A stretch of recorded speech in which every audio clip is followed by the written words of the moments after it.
दोस्तों, आज मैं आपके लिए एक ऐसी फिल्म लेकर आया हूँ जिसे आप प्रिडिक्ट नहीं कर पाएंगे। आप बहुत कोशिश करेंगे कि इस फिल्म में आगे क्या होगा, पर आप बिल्कुल भी गैस नहीं कर पाएंगे। और फिल्म के राइटर और डायरेक्टर जो है वो फिल्म के क्लाइमेक्स में मास्टर स्ट्रोक पर मास्टर स्ट्रोक मारते जाएंगे। तो आज की फिल्म का नाम, फिल्म की शुरुआत होती है एक महिला जेल से, जहाँ पर कि हम सैरली नाम की लड़की को देख पाते हैं। उसी जेल में उसका एक छोटा सा बेटा बालन भी है, जिसकी एज लगभग 5 से 6 साल की है और दोनों ही इसी जेल में रहते हैं। सैरली ने अपने पास्ट में एक ऐसी घटना की है, इसी वजह से उसे जेल आना पड़ा है और सैरली को जेल में बिताए हुए लगभग 5 साल हो चुके थे। अब जेल में ही हम सामना नाम की एक औरत को देख पाते हैं, जिसने 5 साल तक यहाँ सैरली और उसके बच्चे का बहुत ख्याल रखा है, लेकिन अपने मतलब के लिए। यहाँ सामना के बारे में हमें कुछ बातें मालूम चलती है कि सामना दरअसल में लड़कियों को धंधे पर लगवाती है, इसी वजह से तो वो जेल आई थी। और अब उसने सैरली से भी कहा है कि जैसे ही वो जेल से बाहर निकलेगी तो उसे मेरे बताए हुए पते पर जाना पड़ेगा। और आज हमें ये भी मालूम चलता है कि सैरली की सजा जो है वो पूरी हो रही है और आज वो जेल से रिहा हो रही है। जेल के पुलिस वालों ने सैरली की जॉब कुछ एनजीओ में लगवाई है, लेकिन सैरली वहाँ नहीं जाना चाहती है। उसने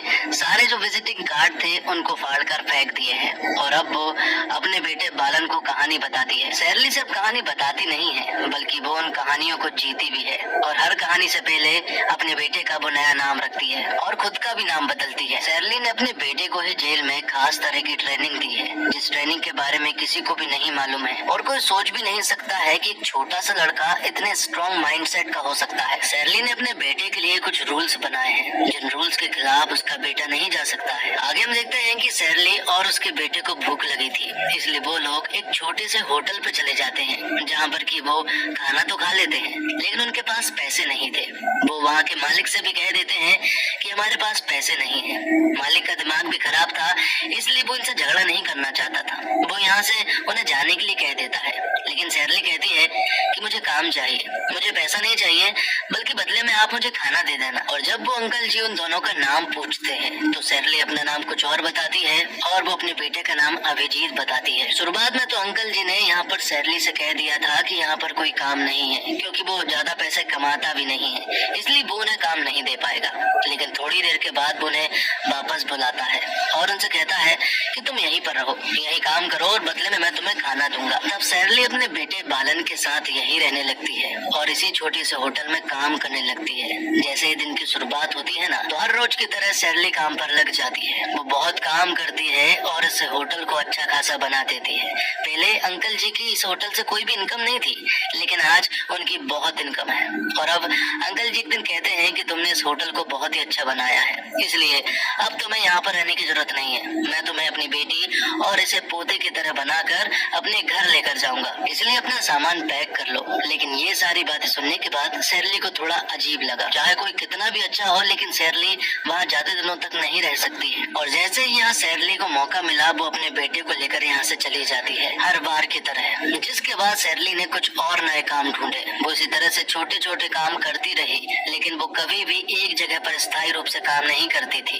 वो हमेशा कुछ दिनों तक ही वहाँ रहकर काम करती और वहाँ से निकल जाती। नई नई जगह पर काम करने के लिए जाना, अपने बेटे को नई कहानी बताना और अपने नाम चेंज करना। सैरली अपने बेटे पर बहुत ध्यान देती है और वो अपने बेटे को हमेशा कुछ न कुछ सिखाती ही रहती है। वो सबसे ज्यादा सिखाती है कि इसे दुनिया में सरवाइव कैसे करना है। अब एक दिन सैरली जिस जगह पर काम करती है ना, वहाँ एक छोटी सी प्रॉब्लम आ जाती है। दरअसल में सैरली पहले जिस छोटे से होटल में काम किया करती थी ना, वहीं पर एक आदमी ने इन्हें देख लिया था, लेकिन वहाँ से तो सैरली भाग चुकी थी। इसलिए अब ये आदमी जो है वो सैरली से कहता है कि मैंने तुम्हें पहले भी कहीं पर काम करते हुए देखा है, लेकिन सैरली ने बताया कि उसने पहले कभी काम किया ही नहीं है, उसने एक अलग कहानी बना ली थी और यहाँ पर उसका बेटा भी था। तब वो आदमी उसके बेटे से पूछताछ करता है और उसे सारे सवाल जवाब करता है, लेकिन सैरली ने जो सारे जवाब दिए थे वही सारे जवाब यहाँ पर बालन ने भी दिए थे। इस सीन को देखकर हमें पता चलता है कि सैरली ने अपने बेटे बालन को किस तरह से तैयार किया है। सिचुएशन चाहे कैसी भी हो, लेकिन यहाँ बालन हमेशा तैयार रहता है। सैरली तुरंत ही समझ जाती है कि यहाँ पर रहना अब खतरे से खाली नहीं है, इसलिए यहाँ से निकलना होगा। अब सैरली अखबार में एक जॉब रिक्वायरमेंट देखती है, जिसमें उन्हें एक दादी का ख्याल रखना था। सैरली ने सोचा ये काम तो उसे करना चाहिए और वो तुरंत ही कॉल लगा देती है। कॉल पर पता चलता है कि दरअसल में घर के लोग जो है वो विदेश में रहते हैं और सिर्फ दादी जो है वो गाँव में रहती है और उन्हें उसी का ख्याल रखना है। दादी जो है वो बहुत ही खतरनाक है और वो किसी से भी ठीक ढंग से बात नहीं करती। और यहीं पर सैरली की नजर एक लड़की पर पड़ती है जो कि पागल सी थी। उसके पास उसका खुद का पहचान पत्र था और इसी चीज का यहाँ पर सैरली ने फायदा उठाया। उसे उसने एक पाव दिया और बदले में वो पहचान पत्र ले लिया। जिसके बाद हम देखते हैं कि सैरली और उसका बेटा बालन जो है वो तुरंत ही उस दादी के घर के आसपास पहुंच जाते हैं। घर के अंदर झांकने पर उन्हें कोई भी नहीं दिखाई पड़ता है। वो लोग अंदर घुसने की कोशिश कर रहे थे लेकिन कोई भी जवाब नहीं दे रहा था, इसलिए वो लोग अंदर घुस जाते हैं। और तभी वहाँ एक टेलीफोन बजता है। फोन पर जब बात की जाती है तो मालूम चलता है कि ये विदेश से कॉल आया है और कॉल पर बात दादी का बेटा कर रहा है। दादी का बेटा कहता है कि वो हर रोज 1 बजे कॉल करेगा। वो उन्हें दादी के बारे में बता देता है कि दादी जो है वो बहुत ही खड़ूस है, किसी से भी ठीक ढंग से बात नहीं करती है, इसलिए तुम्हें थोड़ा मैनेज करना पड़ेगा। दादी की तबीयत भी ठीक नहीं रहती है, इसलिए तुम्हें सब कुछ संभालना है। अब जब वो लोग बात कर ही रहे होते हैं कि तभी यहाँ पर दादी आ जाती है अपनी बंदूक लेकर। उसे देखकर यहाँ पर बालन और सैरली दोनों ही हैरान रह जाते हैं कि आखिरकार ये कौन सी औरत है जो कि बंदूक लेकर घूम रही है। दादी कहती है कि क्या तुम्हें एप्पे ने भेजा है? यहाँ पर सैरली ने हाँ का जवाब दिया। दादी समझ जाती है कि ये औरत यहाँ पर काम करने के लिए आई है। दादी ने उससे कहा कि मैं किसी से भी ठीक ढंग से बात नहीं करती हूँ और मुझे बहुत ज्यादा भूख लगी है, इसलिए जल्दी से खाना बना।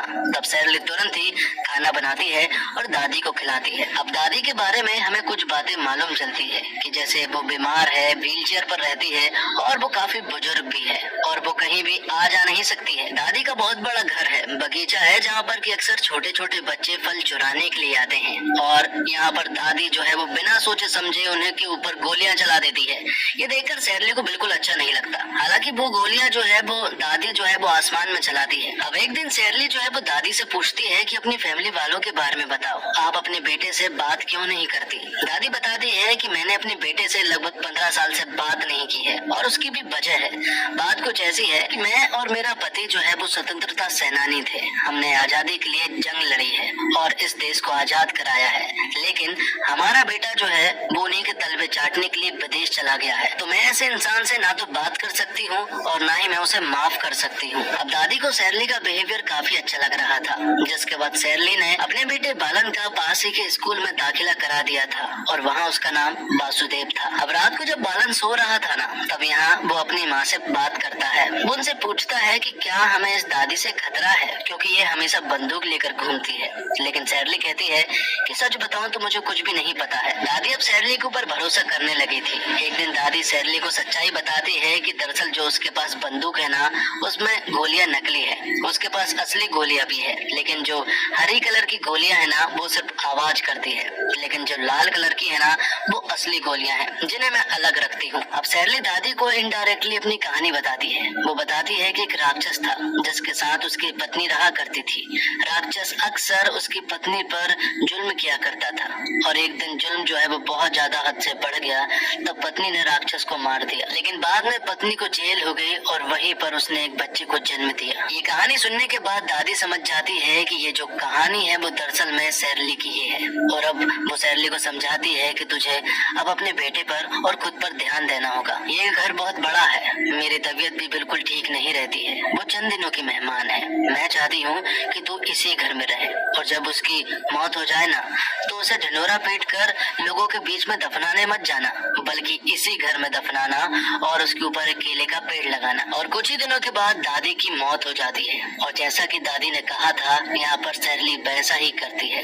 वो दादी को इसी घर के बाहर दफनाती है और उसके ऊपर केले का पेड़ लगाती है। अब घर में सैरली अकेली थी। घर में उसके बेटे बालन के अलावा अब कोई भी नहीं था। दादी के बेटे का कभी कभी कॉल आता है, लेकिन यहाँ सैरली हमेशा कह देती है कि वो हमेशा की तरह आपसे बात नहीं करना चाहती है, इसी वजह से उसका बेटा भी कुछ नहीं बोलता है। इसी तरह से अब वो इस घर में रहने लगे थे। ऐसा लग रहा था उनकी लाइफ जो है वो अब ट्रैक पर आ चुकी है, क्योंकि बालन भी स्कूल जाने लगा था। वो भी अपनी लाइफ जी रहा था, स्कूल में नई नई चीजें सीख रहा था, उसके दोस्त बन रहे थे। अब एक दिन कुछ ऐसा हुआ कि जब उसकी माँ सैरली आने में लेट हो जाती है ना, तो बालन कुछ दूरी पर जाकर कुछ बच्चों के साथ खेलने लगता है और ये देखकर सैरली को बिल्कुल अच्छा नहीं लगा। वो तुरंत ही बालन के पास जाती है और उसे चिल्लाते हुए कहती है कि मैंने तुम्हें क्या सिखाया था, तुम्हें यहाँ से कहीं भी नहीं जाना है, चाहे कितनी भी देर हो जाए, माँ जरूर आएगी। कुछ दिनों तक सब कुछ ठीक चलता है और अब एक दिन जब सैरली शॉपिंग के लिए जाती है ना, तो वहाँ उसी इसी शॉप पर सामना आ जाती है। सामना को देखकर यहाँ पर सैरली हैरान रह चुकी थी। उसे समझ ही नहीं आ रहा था कि आखिरकार ये औरत अचानक से यहाँ पर कैसे आ गई। वो उसे देखकर बहुत ही ज्यादा डर गई थी। इसी वजह से वो उससे बात तक नहीं कर पाई और वो यहाँ से निकल जाती है। जबकि सामना उसे कह रही थी कि मैंने कुछ लड़कियों को हायर किया है और अब तू भी मेरे साथ चले। ये सारी बातें सुनने के बाद तो सैरली यहाँ से भाग निकलती है। अब सैरली को ऐसा लगा कि शायद सामना उसे नहीं ढूंढ पाएगी, वो अपने घर में रहने लगती है। लेकिन एक दिन अचानक से सामना जो है वो सैरली के घर पर आ जाती है। ये देखकर सैरली हैरान रह चुकी थी। सामना उससे कहती है कि मैंने 2 लड़कियों को जो हायर किया था ना, अब वो शायद यहीं पर रहेगी क्योंकि तूने इस घर को पूरी तरह से सेट कर दिया है। मैंने सुना है कि यहाँ पर दादी रहा करती थी, क्या तूने उसे मार दिया? खैर छोड़, अब वो लड़कियां यहीं पर रहेगी और मैं तुझे भी काम सिखा दूंगी। अब हम यहीं पर रहकर अपना काम जमाएंगे और खूब पैसा कमाएंगे। ये सारी बातें सुनने के बाद सैरली को समझ आ जाता है कि सामना जो है वो ठीक औरत नहीं है और इसका पत्ता काटना ही पड़ेगा। तब सैरली फैसला लेती है और वो यहाँ सामना को जान से मार देती है। उसने सामना को बाहर मारा था। बंदूक की आवाज भी तेज आई थी, लेकिन इस एरिया में गोलियां चलती रहती है वो इसलिए क्योंकि दादी हमेशा गोलियां चलाया करती थी। इसी वजह से ये किसी को भी अजीब नहीं लगा। और अब सैरली सामना की डेड बॉडी को घर के अंदर ले जाती है और फर्श को साफ करने लगती है कि तभी टेलीफोन बजता है और टेलीफोन पर कोई और नहीं बल्कि दादी के बेटे होते हैं। दादी का बेटा कहता है कि उनके परिवार वाले और उनका पोता जो है वो उनके घर आ रहा है और दादी को मत बताना क्योंकि हम उन्हें सरप्राइज देंगे। अभी 2 बजे हैं और लगभग वो लोग 4 बजे तक वहाँ पहुँच जाएंगे। ये सारी बातें सुनने के बाद सैरली हैरान रह चुकी थी क्योंकि हाल ही में उसने एक इंसान को मारा है। और तो और 4 बजे तक जब पूरी फैमिली आ जाएगी और जब दादी यहाँ पर नहीं मिलेगी तो क्या होगा। ये यहाँ पर सैरली के लिए एक बहुत बड़ी प्रॉब्लम थी। बालन भी स्कूल से 12 बजे आ जाता है और यहाँ पर सैरली को उसे लेने के लिए भी जाना पड़ता है। लेकिन यहाँ अब सैरली के ऊपर बहुत सारी प्रॉब्लम्स थी, इसी वजह से वो बालन को लेने के लिए नहीं जा पाई। जिसके बाद सीन शिफ्ट होता है उस जगह की तरफ जहाँ पर कि बालन अक्सर रुका करता है और वहाँ उसकी माँ सैरली उसे लेने के लिए आती है। लेकिन आज पहली बार उसकी माँ उसे लेने के लिए नहीं आ पाई थी। जिसके बाद पुलिस स्टेशन का सीन दिखाया जाता है जहाँ पर कि हम कुछ पुलिस वालों को देख पाते हैं और इन्हीं पुलिस वालों में हम पवित्रन नाम के एक आदमी को देखते हैं। पवित्रन जो है वो कोई ठीक इंसान नहीं है। पवित्रन के खिलाफ अक्सर कोई ना कोई कुछ उल्टा सीधा बोलता ही रहता है। पवित्रन इसी पुलिस स्टेशन में एक कांस्टेबल सिसली से प्यार करता है। दोनों ही एक दूसरे से बहुत प्यार करते हैं और जल्दी उनकी शादी भी होने वाली है। लेकिन सिसली को पुलिस स्टेशन के ही कुछ पुलिस वालों ने समझाया है कि उसे पवित्रन पर इतना भरोसा नहीं करना चाहिए। भले ही वो उससे प्यार करता है, लेकिन जब बात पवित्रन के ऊपर आएगी ना तो पवित्रन खुद के बारे में सोचता है, ना कि किसी और के बारे में। अब पुलिस स्टेशन में एक केस आता है जहाँ पर कि एक लड़की के बारे में बताया गया था। ये लड़का बालन ही है जो कि स्कूल से आ तो गया है लेकिन अब वो घर नहीं जा पा रहा है। तब यहाँ पर पवित्रन जो है वो तुरंत ही वहाँ पहुँचा और वहाँ उसने उस छोटे से लड़के को देखा। पवित्रन ने ये भी देखा कि इस लड़के के कपड़े नहीं है, सिर्फ और सिर्फ अंडरवेयर पर वो यहाँ पर खड़ा हुआ था।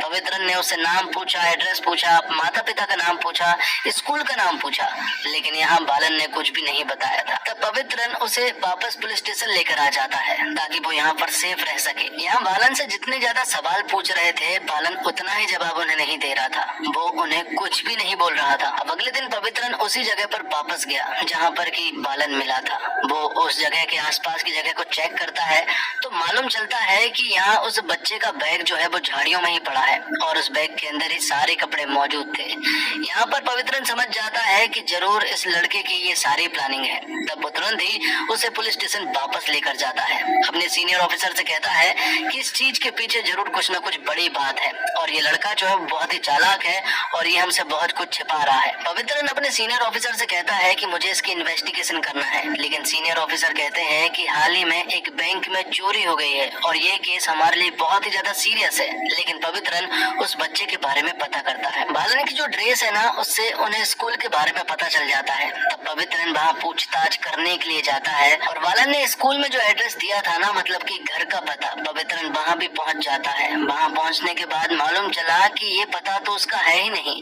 और जो वासुदेव नाम है ना ये भी नकली है। वासुदेव नाम का लड़का जो है वो 6 महीने पहले मारा जा चुका है। पवित्रन को धीरे धीरे समझ आने लगा था कि दरअसल में कुछ बड़ी प्रॉब्लम है और ये लड़का हम सभी को घुमा रहा है। इनके पीछे जरूर ना कुछ चाल है।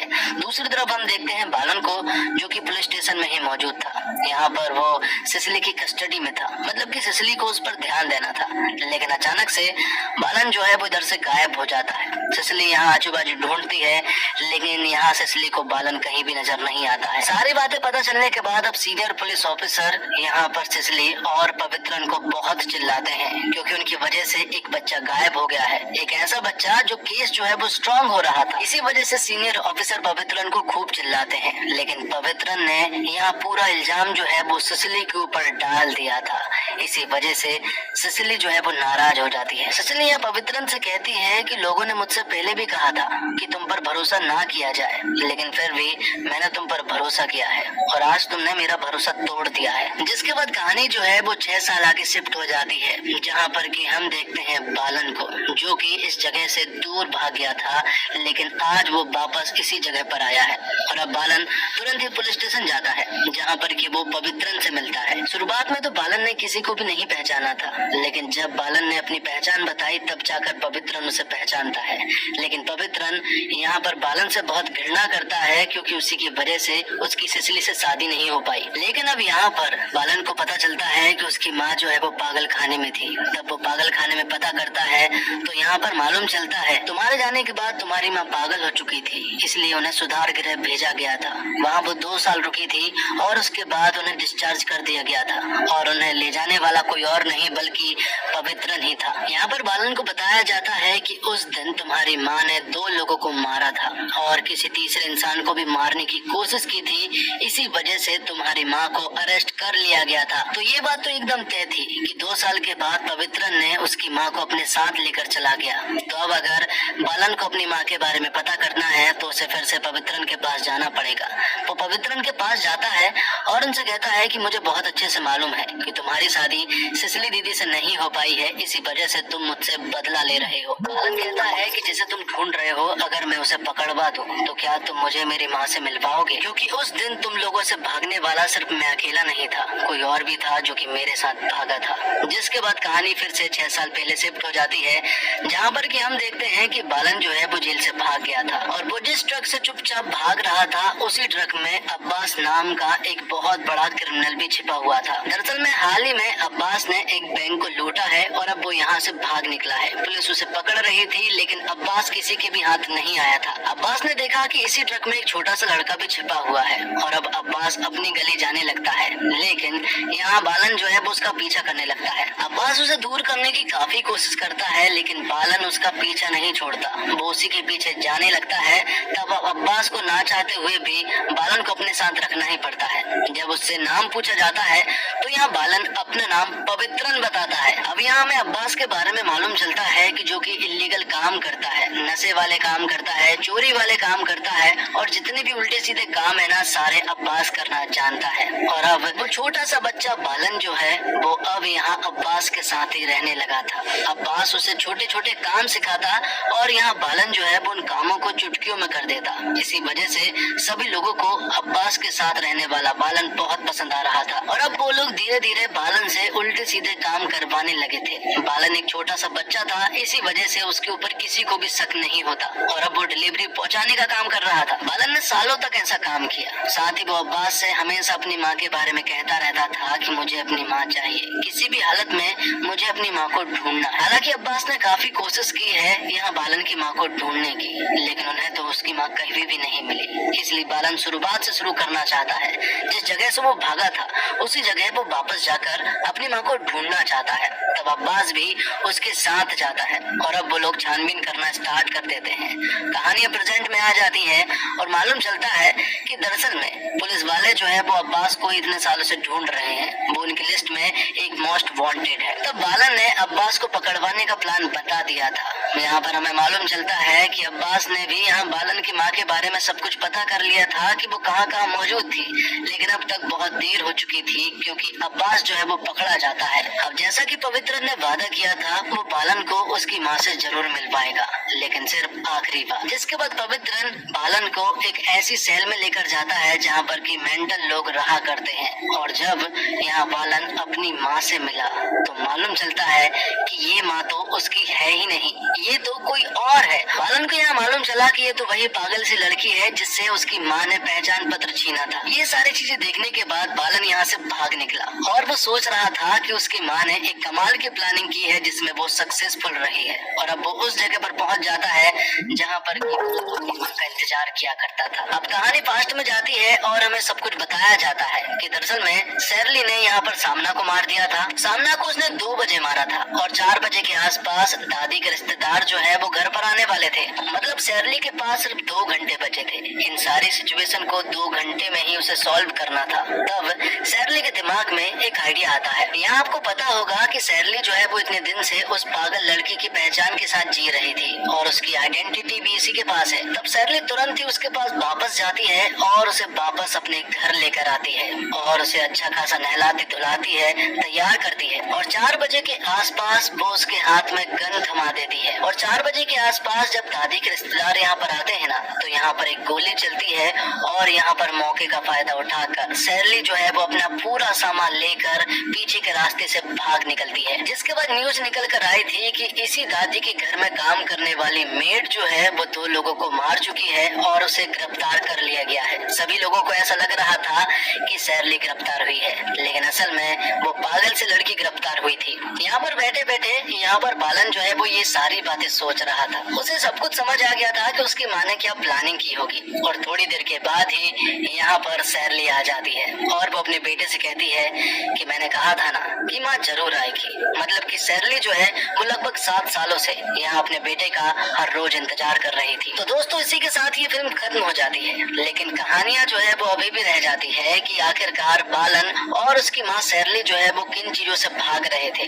ये चीजें जो है वो क्लियर नहीं की गई थी। और इस फिल्म में माँ बेटे का एक स्ट्रॉन्ग रिश्ता दिखाया गया है जहाँ माँ बेटे एक दूसरे के लिए कुछ भी कर सकते हैं। शेरली ने अपने बेटे बालन को इतनी खास तरह की ट्रेनिंग दी थी कि आज तक वो सारी चीजें जो है वो बालन के काम आती है। तो दोस्तों इसी के साथ ये फिल्म यहीं पर समाप्त हो जाती है। उम्मीद करता हूँ दोस्तों आपको वीडियो पसंद आई होगी। वीडियो पसंद आई हो तो वीडियो को लाइक करके चैनल को सब्सक्राइब जरूर कीजिएगा ताकि आपको इसी तरह के लेटेस्ट और फ्रेश कंटेंट मिलते रहे। मिलते और कमाल की वीडियो के साथ, तब तक के लिए आप हमारे चैनल के साथ बने रहिए। धन्यवाद। जय हिंद, जय भारत, जय श्री राम।